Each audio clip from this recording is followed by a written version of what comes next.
Roger Green, host of the Surfing the NASH Tsunami podcast. This week, we are offering a range of conversations from our coverage during the International Liver Congress 2022 and from this week's Surfing NASH wrap-up episode. In this conversation, Stephen Harrison shares the results of the Phase 3 MAESTRO NAFLD-1 trial for Resmetirom, a trial whose primary endpoint is safety and whose secondary endpoints include review of several biomarkers and different types of scans. He also shares some results from an analysis of cirrhotic patients, including the open-label cohort of this study. Phase 3 MAESTRO NAFLD-1 was extremely well received at the meeting because it appeared to provide positive results. ILC 2022 covered a vast array of issues around drug development, non-invasive testing and patient screening and treatment, and the entire process of provider-patient communications. On each topic, there were conversations that can enlighten every fatty liver stakeholder and promise a more optimistic future for us all. So sit back, listen, enjoy, learn, and when you're done, join the dialogue on our LinkedIn discussion group.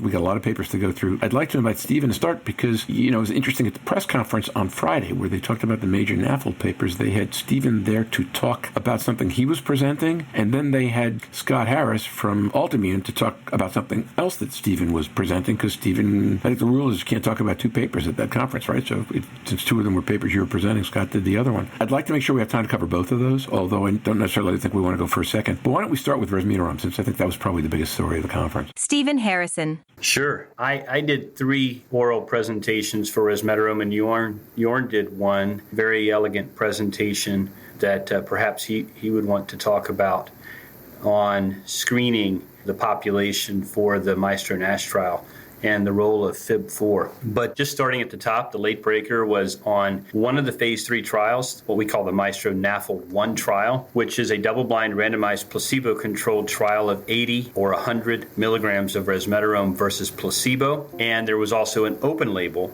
100 milligram arm. So you didn't have to have a liver biopsy to get in. You had to have a FibroScan KPA greater than or equal to 5.5, but less than or equal to 8.5, a cap of greater than or equal to 280, and an MRI PDFF of at least 10%. So at the end of the trial, the primary endpoint is safety. And having said that, there were several key secondary endpoints that we looked at to include atherogenic lipids and certain MRI characteristics as well as FibroScan, both cap and KPA. So a couple points that I want to make, and we could go into this study in quite some detail, but the reporting was close to 1,200 patients. There was also a open-label cirrhotic, well-compensated cirrhotic arm that we added to the protocol that I gave a separate oral presentation on. So I'll talk about that separately in a minute. But the important aspect of this study was that the drug was safe and well-tolerated in over 1,200 patients treated for 1 year with 80 or 100 milligram versus placebo. In fact, if you look at treatment-emergent adverse events, there was no difference between the 2 doses or placebo. There was no difference in the grades of severity of these adverse events or the number of serious adverse events. The discontinuation rate was very low in the general overall due to adverse events, 1.2%. And numerically, there was just a couple differences between 80, 100, and placebo. I think it was 5 dropouts for the 80, 6 for the 100, and 2 for placebo. The dropouts for the drug-treated groups were intermittent loose stools or diarrhea, but interestingly, they could still be mild, and the patient chose not to continue IP. The 2 placebos were nausea and vomiting, I believe. When we look at key secondary endpoints, statistically significant reductions in atherogenic lipids, LDL, ApoB, triglycerides, and lipo-a. When we look at MRI, there was about a 49% overall reduction in PDFF, or liver fat content, at week 16. And at week 50, it was roughly the same. And I remember Mazen asked me a question about this at the late breaker, saying, what did I make of the fact that there was not a big difference? And, it was consistent with what we showed in the Phase 2 trial. The biggest drop in PDFF occurs in the first 12 weeks, in this case, 16 weeks, and it was maintained over the course of the trial. There's a caveat to this that I think is worth mentioning, and I did mention it at the late breaker late-breaker session, and that is that the MAESTRO NAFLD program was enrolled in the height of the COVID pandemic. And while there was no difference in the dropout rate between the groups, there was some dropouts that occurred. But more importantly, the average time that patients missed doses was 2 months out of a 12-month study. Patients missed doses. Now, if they were in the open label arm, the 100 milligram open label arm, they did not miss doses. Why? Because it's open label. They're just given a bottle of pills and they just take them. Whereas in the double-blind randomized part, they were blister packs. And the problem was in the manufacturing of those blister packs. So preference was given to supply and demand on the MAESTRO NASH program, the registration trial. And if you're open label, you just got a bottle of pills. So what was sacrificed, if you will, for the sake of making sure MAESTRO NASH did not have IP discontinuation was the MAESTRO NAFLD-1 program. So the 80 and the 100 milligram double-blind arms had an average of 2 months worth of missed doses. So you can see when you look at atherogenic lipid reduction or even potentially PDFF reduction that there might have been some difference because of that. The other thing that stood out in this trial was that there was about a 20% liver volume reduction, and you can actually apply a correction factor to liver volume reduction that gives you an even accentuated PDFF response. In the 100 milligram dose, we measured every one of those patients' liver volume and applied the correction factor, actually about 61% average or mean PDFF reduction in the open label 100 milligram arm. There was also, we did a responder analysis for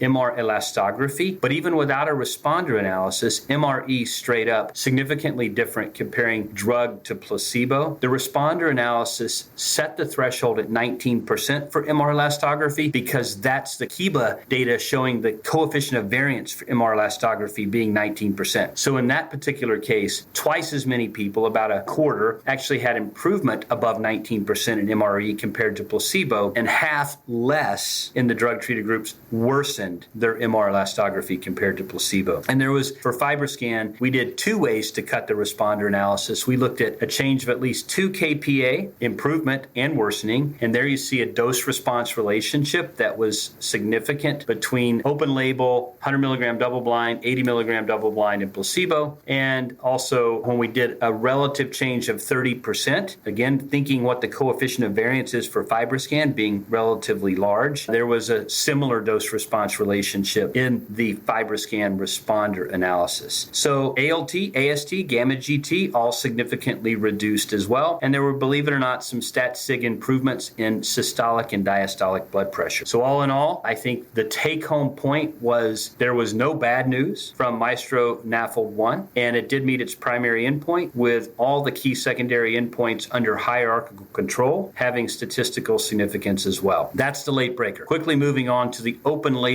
cirrhotic extension or open label arm. This was presented in a parallel session. So again, same construct as MAESTRO NAFLD-1. The only thing different is 105 patients were enrolled that I'm reporting on. There were a total of 180. There's a second part to the open label cirrhotic arm because of a slight break in enrollment where we added some additional measurements to the last cohort. We actually added HepQuant. So a quantitative assessment of liver function was added to the last 75 patients. So I won't talk about those. I'll talk about the 105 enrolled first. And a couple interesting things here. The only difference between the MAESTRO NAFLD-1 protocol design and this open label arm is at week 2, we did PK assessment as well as sex hormone binding globulin assessment, which is a marker of target engagement. All patients were given 80 milligram of drug up front, and based on PK assessment and SHBG assessment at week 2, we could raise the dose to 100 milligrams.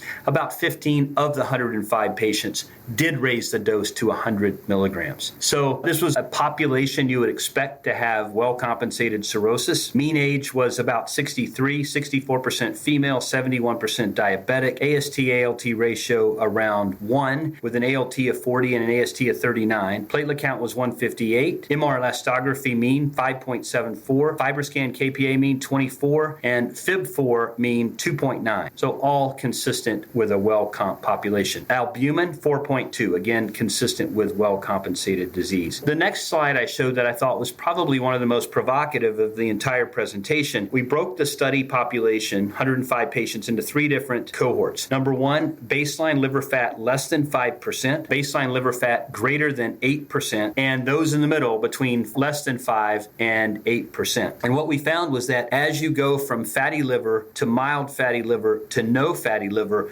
there's a worsening in indices of portal hypertension. Platelet counts get worse. ASTs get higher. AST-ALT ratios worsen. MELD scores go up. MR elastography scores go up. And spleen volumes actually get higher. So when we looked at treatment, there was a couple different ways that we looked at this. First of all, on MR proton density fat fraction, there was about a 36% relative reduction in liver fat content, greatest in those that had fat in their liver versus those that didn't. That makes complete sense. When we look at liver volume reduction, it was around 20%. Interestingly, it was 16% at week 16, and it was 20% at week 52. So they continued to improve liver volume. When we look at spleen volume, we did a responder analysis because the coefficient of variance of spleen volumes is kind of all over the map. But we looked at those that had a 10% worsening or improvement, and we showed that around, I think it was 25 or 30% of the patients on drug actually had greater than a 10% improvement in spleen volume. And then we did a correlation between liver volume reduction and spleen volume reduction, and we showed a Pearson coefficient of around 0.5 as a correlation. So very good correlation between liver volume reduction, spleen volume reduction. Maybe more importantly, an inverse association with platelet count. So platelet count actually went up when you reduce liver volume and spleen volume. Again, I don't know what to make of that. It was an observation. It's innovative. We don't have anything really to fall back on here. The only thing I could find in the literature, there was a study looking at platelet spleen volume ratios showing that that was highly correlated with high-risk varices. And we also know that when you use a vasodilator like terlipressin or octreotide midodrine, you can actually, and the data is a little bit all over the map, but in some of those patients, there's actually a reduction in spleen volume that's linked to a reduction in varices, or at least bleeding varices. But again, these are early days, and we're not really sure what to make of it. Obviously, there was also a benefit in atherogenic lipid reduction consistent with the way the drug works, and liver chemistry tests improved. Maybe equally important, it was safe and well tolerated in this well-compensated population. So take-home messages from this group was that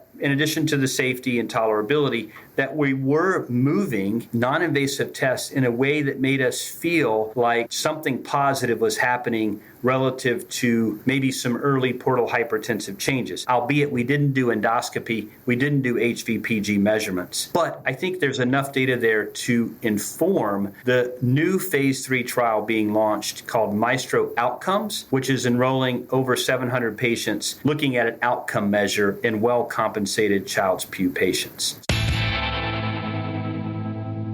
And now, back to Roger. We hope you've enjoyed this recording. If you have any questions or comments about the contents of this conversation or the entire episode, please send an email to questions@surfingnash.com. We'll be back next week with our final ILC22 wrap-up, Scott Friedman and Neil Henderson discussing some of the basic science issues from the meeting. Please join us for all that. Until then, stay safe and surf on. We'll see you on the podcast. Bye-bye now.